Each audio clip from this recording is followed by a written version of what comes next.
What's going on, everyone? Welcome to a Friday edition of BYP Back Your Play with Q. As always, I'm your host, Rich Quinones. We are brought to you by our wonderful friends over at Play It Again Sports, 1450 Clements Bridge Road. They've got all the jerseys, the tees, the hats, the shorts, everything you need right now on sale, walk in. And if you mention, you heard it right here on BYP with Q, you'll get 30% off more your order or add it on to your buy as well. And they'll give you some good cash for your product. So check them out online. Our good friend Lloyd Vance, kind enough to join us, host of Lloyd Vance's Insider Football 1029 The Game, part of the Broad Street South Network. As the snow is coming down on the East Coast, I guess you can say it's football weather. I would prefer sunny and 80, but we are in the second round of the NFL playoffs, which means divisional matchups. And typically around this time, Lloyd, it's really all about kind of separating the men from the boys. And I like these matchups. I don't foresee any real blowouts. I see games that maybe teams will start to kind of pull away late and maybe win by 10 or 13. But for the most part, I think we've got very intriguing matchups here. We'll start with Saturday. The Texans, who just basically pounced on Cleveland at home as a home dog, will now go on the road as a 9.5-point dog to the top seeded Baltimore Ravens. We know the Ravens are coming a little banged up with their tight end, but still Lamar Jackson, they can run the football. They're at home. They're well rested. A lot of people are saying, hey, you know what? The nice little run by the Texans ends this weekend, but that'll be a 4:30 Saturday kickoff. So initial thoughts on game one of the divisional round. Yeah, Q, and this is where we start seeing the real contending teams step into the fray. Now you have two teams in the Niners and the Ravens. Clearly, as the season is going along, they were the cream of the crop. That's why they got the bye. They're going to step in. Typically around this round, in the past, divisional teams with a bye did a lot better. About 70% or so. But lately we've seen teams kind of come in and they just don't care. And that's the way I'm looking at this Texans team. They're a young team. They have no conscience. They're playing with house money, a rookie head coach, a rookie quarterback, which has not been done in a very long time, probably since about 2008 with Joe Flacco and John Harbaugh when they reached this round together. So it's going to be interesting to see how this plays out. Now, we talked about the weather. You talked about it coming in. Baltimore, it may be cold and some snow down there. We'll see. But you have a dome team in the Texans coming in there, and then they're coming to a tough situation. So we'll see how it goes here. Let's not forget, this is a first week rematch where Baltimore beat Houston in week one in Baltimore 25-9. So a lot of interesting things here at play. Obviously, the big story is going to be the quarterback, CJ Stroud, the young gunslinger, probably win the offensive rookie of the year against Lamar Jackson, who against the MVP. So back and forth in this one. I'll give you my pick in a second. Yeah, I mean, it could be a game where it's high scoring, as you mentioned, depending upon the weather. But Texans come in, they're putting up a lot of points. They got a really nice offense. They've got a balanced attack, solid tight end, very good quarterback and Stroud, as you mentioned. They got a heck of a wide receiver as well. The kid Collins is a flat out player, man. So, and they can run the ball a little bit, right? I mean, you got Singletary. They can mix it up a little bit, off tempo, change it up. Baltimore, though, here's Baltimore's spot, right? Lamar Jackson, he's been here before. They've gotten bounced so many years, so many times out of the divisional round. They want to host an AFC championship. So the beauty of having that bye and being hosting a divisional matchup is if you're the top seed and you win it, you'll have an opportunity to host an AFC championship. I believe the Ravens come out strong. I believe they win this game. I think Stroud and the Texans come back down the life a little bit. I don't think it's going to be as easy as people think. I'm not touching the game at 9.5, 10 with the total 43.5, but I think defense is going to play the part for the Ravens, and Lamar Jackson is going to do what he needs to do. If Houston gets down in this game 13-3, 16-3, it's pretty much over. But I do like the Ravens at home. I believe they're a well-balanced team, well-oiled, and they're on a mission. Yeah, cool. And you talk about a few key people there in terms of Lamar Jackson. 1-3 in the playoffs, 0-2 at home. So it's his time to shine. I know everybody always says when it comes to Lamar, it's all about the playoffs. Now he's got to step forward and be that MVP, lead this team. It's going to be interesting. The running game for the Ravens, they obviously want to establish that with Jackson, as well as they going to activate Dalvin Cook for this game. So we'll see him out there. The Texans defense is a unit that can be had a little bit. They've allowed approximately about 21 points per game. And then you have a Ravens team, they're just dominant. They're scoring about 28 points a game, running the ball with effectiveness. And then you can't talk about the Ravens without talking about that defense that's allowed only 16.5 points per game.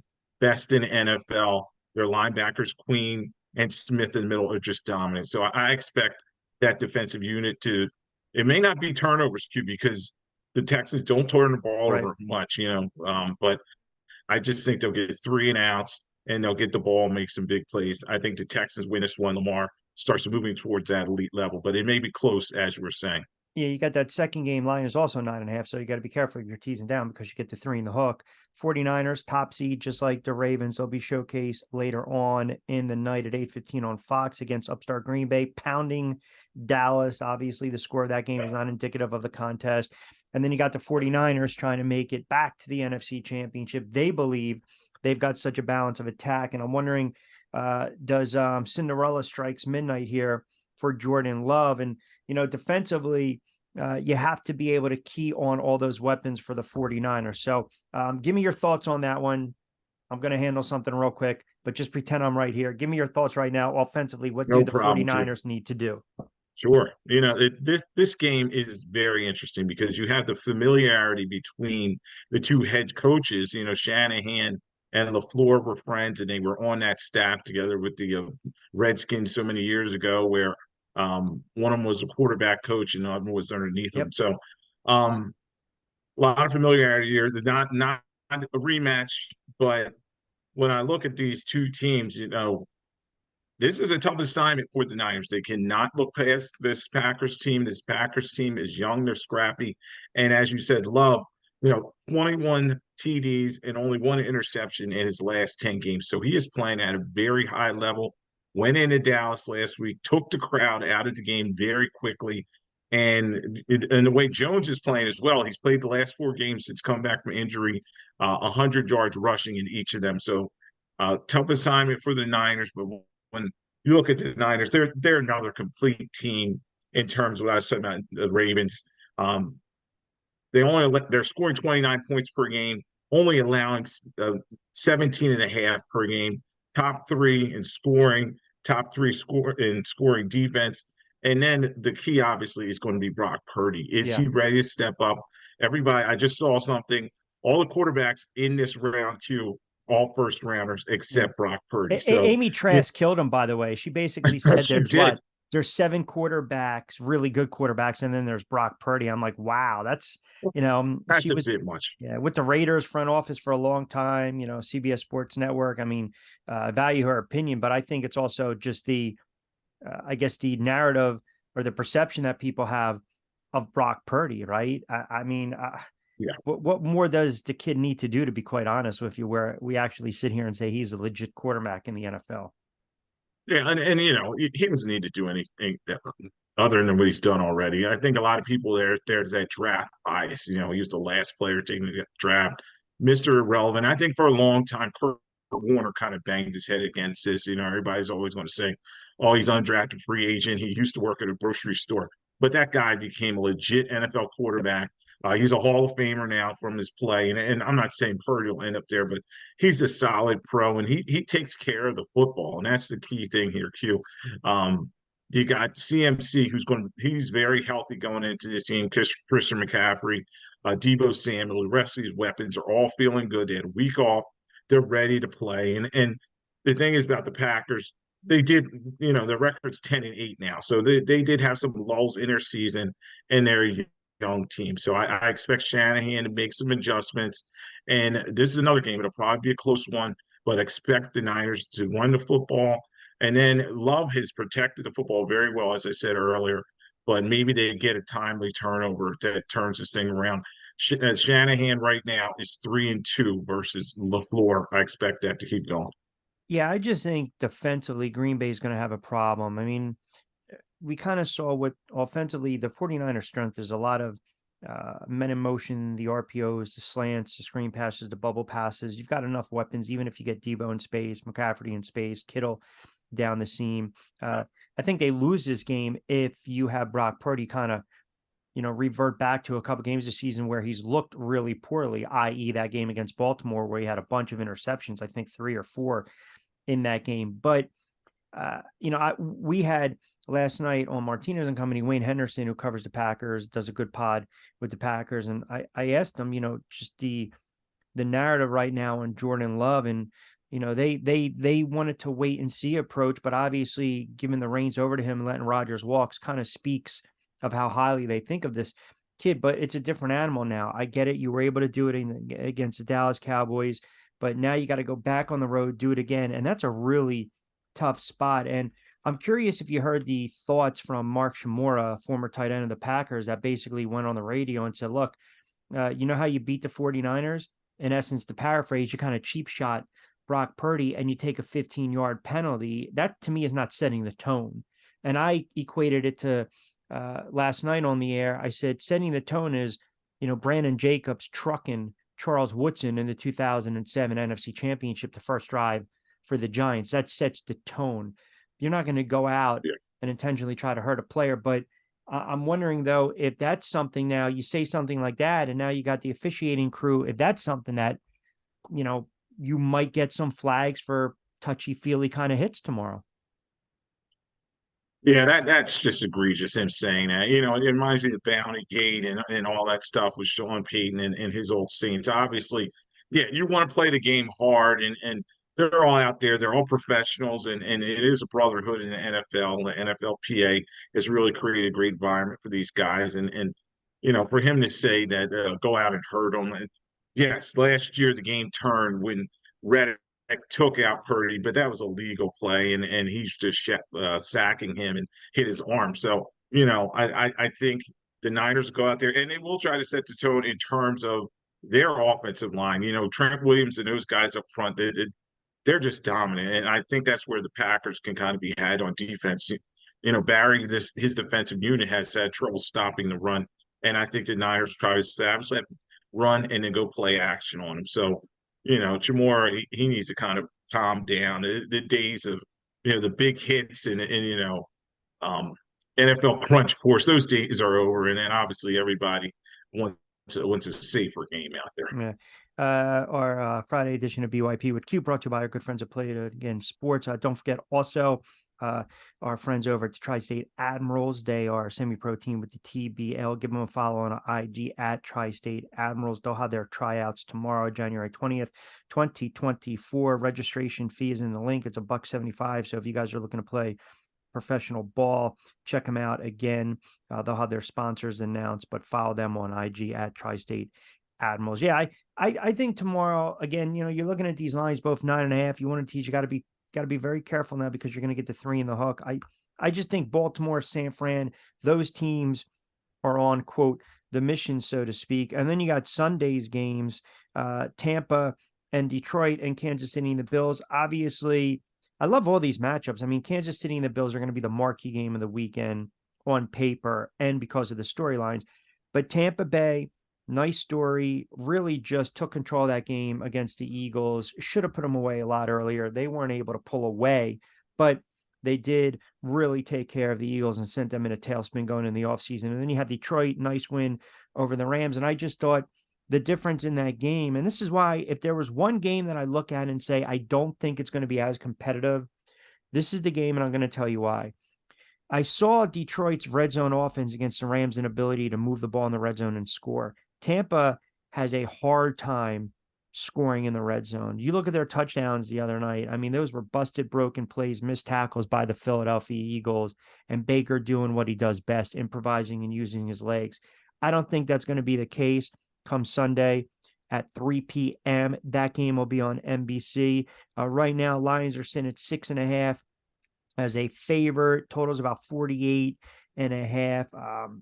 I think it's a tad high because if the Lions score 30, there's no way Tampa's going to match it. It could be a 30-16 type of game, and it's still going to hit on the under. So to me, the difference in this one is Detroit's ability to move the football and score in the red zone, and Tampa Bay's inability to score in the red zone. They've struggled. That's where I see the difference in this game, and that's why I do like the Lions at home also covering the number.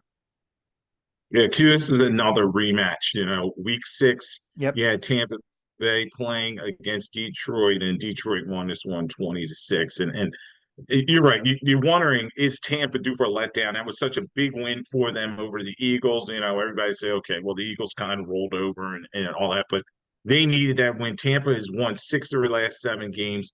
The only thing is this season, they're only 2-5 against playoff teams. I do expect a lot of scoring in this one, though, because the Detroit defense, as good as the offense is averaging 27 points per game, but their defense has allowed a lot of points, 23 per game. So Baker Mayfield is going to be on him, Q. Which Baker is going to show up in this one? And can he make a big play here and there? Mike Evans obviously is going to have to hold the football this week. And then on Detroit is going to run a football with Gibbs and Montgomery, and then they'll try to go play action to Amon-Ra St. Brown. So, fun matchup here, but I do expect, last week the home teams were 5-1. 4-1 So cover I'll go to too. home team. Yep. Yeah, I'll go with the home team again here. I just think Detroit, this is maybe, I'm not saying it's a season of destiny all the way, but it's a season where you can really see this community, this team's galvanized, and that dome's going to be rocking. So this is going to be a fun game to watch, but I'll go with Detroit Lions Hey, here. you got to go back to the Eric Kramer days when they were in the NFC Championship back in '91 when they got ousted by the then Washington Redskins, which is funny because Washington, every year they won a Super Bowl from the early 80s to that 91 spot. They were all strike shortened seasons, 82, 87. 91. And then the coup de grace, the Bills in Kansas City, you can kind of throw the superlatives out the window. Josh Allen, Patrick Mahomes, Buffalo, interesting bird, man. They were a team that was left for dead. They had that great run. Then obviously they took care of business, which we both, kind of, you saw that game coming the other day against Pittsburgh, who couldn't move the ball at all offensively. They're very limited. But with all that being said, we know about the track record. We know about Kansas City having their number. We know about the crazy endings in games and Mahomes besting Allen. But here's the caveat. This is the first time Patrick Mahomes has ever had to go on the road for a playoff game. Now, be that as in May, there's some rumors and rumblings now that perhaps Andy Reid might retire. We're not saying if they were to lose or during the offseason or next year, but you got Kelsey that hasn't put up the big numbers. You've got a Kansas City team that I think in years past would be hosting this game, but we would both agree loaded. Can play the defensive side of the ball, offensive side of the ball, no issues. Run. You got the wide receivers making plays, athleticism, catching the freaking football when it's thrown to them.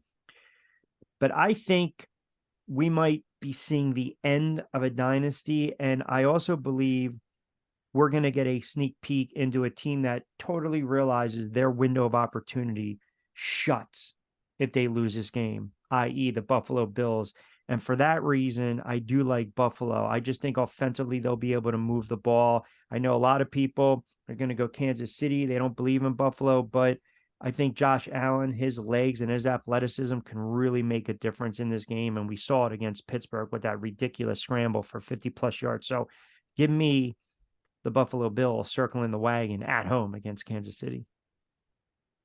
Yeah, this is going to be a fun one. Back and forth in this game. Another rematch, week 14, this was a game that really where the Bills said, you know what, over my dead body, we're stepping forward. Our season is not over. And they went to Kansas City, won 2017.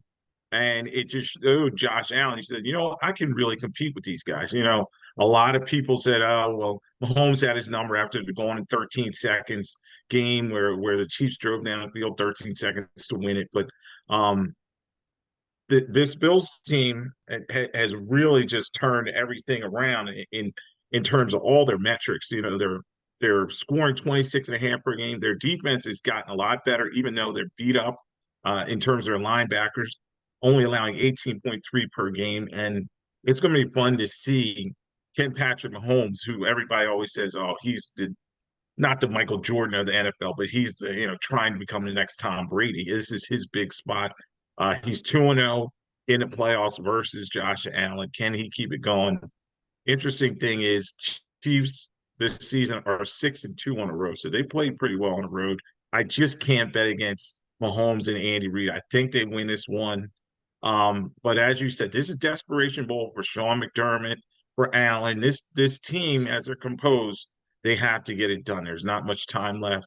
And, I think the Pigulius, who the owners there, they may be making some changes. But, going to be a fun game to watch. Weather's going to be a factor, too. Yeah, total's 46.5. Lions in at 2.5. So Buffalo at home with the hook. So if you like that play, it's a strong play even on the money line. Um, I look at Kansas City, though. I see a very flawed team. I don't see that explosive team. I saw some bad losses this year. Obviously, the wide receivers did not bail out the quarterback, but I've watched enough of Patrick Mahomes over the year where sometimes he believes he's got to play the hero and he does way too much. I think this is a game you might see a pick six here and there. I'm going to stick with Buffalo. So I kind of do, when you think about it, the Ravens, San Fran, Detroit, and the Bills. I like all the home favorites in Yeah. this one. From a betting standpoint, though, I'm not touching those 9.5, but I do like Detroit outright, and I do like the Bills laying the 2.5. Yeah. So this is gonna be fun. You and I, the only one we pretty much disagree on it is this Yeah, Bills Chiefs game. And it's going to be fun to see if Steve Spagnuolo, the architect of those Giants teams that won Super Bowls, if his defense can dial it up one more time. This season, they've only allowed about 17 points per game, number 2 in the NFL. So this defensive unit is our calling card. And as you said, this offense has struggled. So if Kelsey's dropping passes and these young receivers and Rice isn't stepping up and Pacheco running it, yep, the Chiefs may have problems. And then you'll see Patrick Mahomes. He was very frustrated the last time these two teams good point. played because he had guys just not supporting him. So early on in this game, we're going to see what kind of tone it is. Yeah, and listen, I mean, I know the Bills are banged up. They got some players that are going to be out. Davis is going to be out to safety's banged up, but I'm still going with the Bills. So Antonio Pierce seen at the Raiders facilities. I guess that's a good sign. Do all signs point to him? Them being the Raiders ripping off that interim tag and then naming him the head coach? That would be a good spot for him.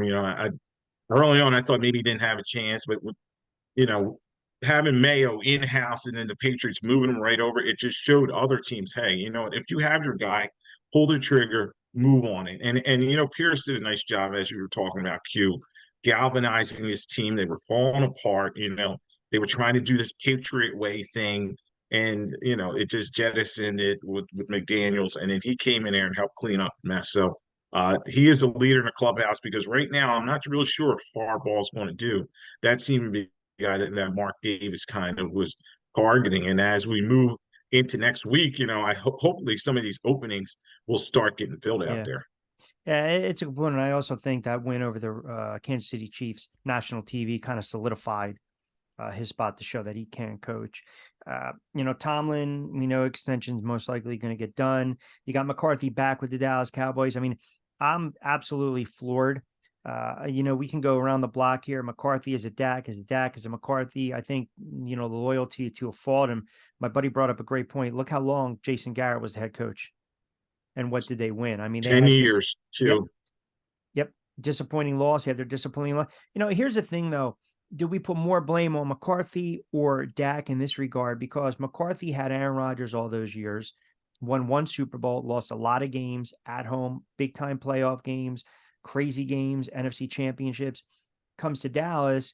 And again, same old story. But then you look at Prescott, who regresses come playoff time. I don't know what they're going to do with Dak. I mean, I threw it out there the other night that, and as crazy as it sounds, I can see a, crazy wild theory where we bring back McCarthy, we bring back Dak, and it's almost like a wink wink that Jerry Jones has already said to Deion Sanders, hey, look, give us a year. And then you got Shedeur Sanders, who maybe pulls an Eli Manning and says, I'm not playing for anyone except the Dallas Cowboys and my dad. So you have a bridge year, you just chalk it up, you move on from the quarterback and the head coach, and then you bring in Deion. Folks, I love Q with all that. That's a great theory. I didn't even think about that. You know what I mean? That would be incredible. And it was a total head scratcher. And you and I are texting each other with Angel on air, like, what is Jerry Jones doing here? And in terms of Mike McCarthy, you're right. He's been very fortunate with landing with good organizations, pretty, and Green Bay had one of the ultimate quarterbacks. Yep. Here, Dak is a very good regular season quarterback, so his record's very good. But in terms of the adjustments and everything, you just don't see it from him. And I think the biggest thing is Jerry Jones wants a head coach and somebody that he can not control, but basically he's the man in the room. You know what I mean? The head But then coach you're is not not, interested in winning and he likes it championships. that way. Then you're not Yeah, interested he's in more winning about ego championships. stroking at this point in his life. If he wanted to win, and that roster was pretty darn good.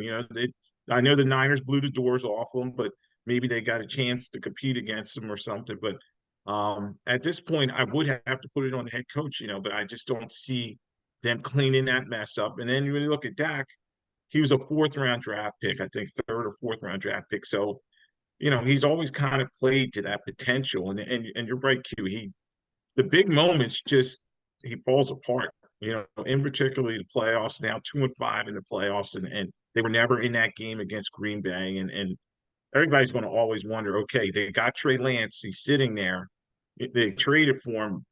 Do they give him a shot? Do they let him take over for Dak? But Dak led the NFL this year, I think, in TDs and TD to interception ratio this year. So there's a lot there to unpack. But as you said, the Cowboys more than likely are just going to stand pat this year, and then they'll just see what they have. But pretty much the 2024 season, I've already read the story. I know how it's going to end. With the Eagles situation that Nick Sirianni, by all accounts, is supposed to meet with Jeffrey Lurie.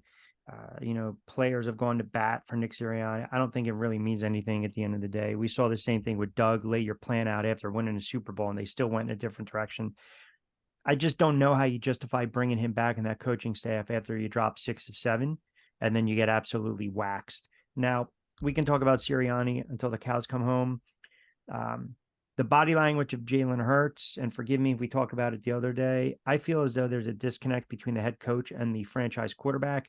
You paid him $250, however much you gave him and guaranteed he's regressed. I don't know where we lay the blame at whose feet, but ultimately he's got to play better and he's got to make plays. So we can talk about coaching him up. But I'm just, curious to get your thoughts on this. Are we getting, look, if he regresses again and this team wins 6 or 7 or 8 games next year, are we starting to get in the, maybe we should have waited before we gave him that contract extension? I mean, that extension, let's be honest, that was based on the run he had last year. And then of course the performance in the Super Bowl. But a lot of people would argue, yeah, I need to see that in back-to-back seasons. I mean, that was, think about it, pretty early on in his career to get this type of contract extension and money. Yeah, Q, and as you said, he has regressed. And then you're starting to look at it. Is this another Carson Wentz situation where the Eagles gave that extension way too early, and then the quarterback did not live up to that? Now, in terms of the coach, I was just shocked. Well, you know, you guys were like, oh, okay, he's done. You know what I mean? But I was. in terms of Lurie, I just don't think Lurie likes him. Lurie likes him a lot. You know what I mean? He likes him. He likes Roseman. These are his guys. This is what he set up as the head of his organization. And I just don't see that changing, even though the end of this season was just egregious. It was malpractice, and a lot of fans are very upset, but they tend not to listen to fans. Lurie kind of makes up his own mind. And Sirianni, we've seen the smugness. A lot of people are like, "Are you worried about your?" He's like, "No." You know what I mean? So maybe he knows something we don't. Maybe he's very secure in the situation. But the Eagles have so much work to do because this team, it was a total collapse. As we know, 6 or 7 games they lost at the end of the season, and total disarray. That was embarrassment against the Buccaneers. And if I'm Lurie, yes, I pull the trigger, but I don't think it's going to happen. But that disconnect that you talked about in terms of Hurts and the coach and the staff, there's a chasm there that needs to be looked at. Yeah. So, and also Hurts has got to. I don't know what he's doing off the field. Everybody says he studies very well, but he has to make those slight adjustments that we talked about. He has to be able to come to the line, change a play if he needs to, and audible and all that. So a lot to unpack with the Eagles, but it seems like to me they're going to run it back with this group, and we'll have to wait and see. Earlier in the week, we didn't get it, but your game balls in your lackey, your lackey has to be the Philadelphia Eagles, right? I mean, the holidays are over. You don't have to worry about seeing the family right now. How can it not be the Philadelphia Eagles? Well, Q, there were two teams that had similar disappointments, but I gave it. This person was emblematic of the other team that flopped last week. Uh, you gave it to Dak? Yeah, I had to give it to Dak Prescott. I almost gave it to Mike McCarthy, and you're right, Q. I gave it to Nick Sirianni so many times. I just been killing him over the season. But he was 41 of 60. They threw the ball 60 times in this game. He had 3 TDs, were all empty calories, and then he had those 2 interceptions. The killer was a pick six. Uh, they lose 48-32, but we all know that score is a joke because they were down the majority of that game, and total collapse for Dallas. Obviously, if we talked a week ago, we said, all right, Jerry Jones is going to get rid of him. But Jerry being Jerry, he wants his puppet coach in there. He's the GM. Let's not forget, he's just not the owner, he's the GM. So he wants to run the show. Dak is 2-5 now in the postseason, so he gets our lackey. So then game ball, conversely, I would say it goes to Jordan Love. I thought about it, but CJ this Stroud. individual, that's right. CJ Stroud and Jordan Love had the same exact stats, 16 of 21, 274 yards, 3 TDs, no interceptions. I just think a lot of times with these rookie quarterbacks, the stage is too big. I just think Stroud was just calm. He's relaxed. He's playing at a very high level. So I gave it to him. I was wavering because Love has played extremely well, better than probably I thought, because I remember during that lull about week 4, 5, 6, where we were both saying, Oh this yeah. this guy, they made a mistake, but he is playing with ice water in his veins. He throws the ball from a lot of platforms and angles, sidearm, this and that, and he's a good leader of this team. So that's going to be fun to see that Packers team and see if they can take on the big bad Niners. All right. He, of course, is Lloyd Vance on X at Lloyd Vance, host of Lloyd Vance Insider Football 1029 The Game. Of course, part of the Broad Street South Network, contributor Martinez and Company on Tony Bruno Sports Network. Always a good friend of BYP and on cue. This show will be Monday, then 8 o'clock. Yeah, we're looking forward to it. And Kevin and I will probably talk about the Eagles a little bit, but yeah, definitely digging into these games. Hopefully we have some good games to talk about. We know last week there were a bunch of blowouts with Yeah. one close game. All right. We will recap it Tuesday, and then we'll start the preview already. Boom. NFC Championship, AFC Championship. Then you got the Super Bowl. The season just it goes by so Yeah. fast. Maybe you can take the harsh realities of winter and the snow with it as well. So with that being said, he, of course, is Lloyd Vance. I'm Rich Quinones. Hope you guys appreciate and enjoyed his insight as much as I did. And don't forget, check us out on the YouTube channel, Rich Q on QBYP and on Q. Subscribe, like, comment. And we are brought to you by our good friends from Play It Again Sports, 1450 Clements Ridge Road in Deptford, New Jersey. All right, my friend, enjoy the games this week, and we'll do it again next week. All right, Q. Talk to you later.